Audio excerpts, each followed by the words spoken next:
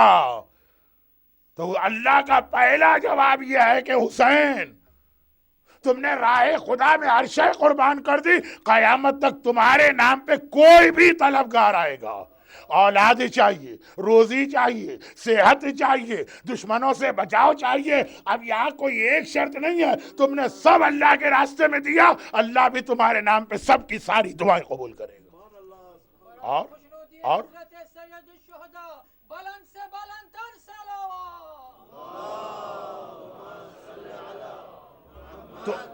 تمہارے نام پہ مانگنے والا کبھی میرے دروازے سے خالی نہیں جائے گا.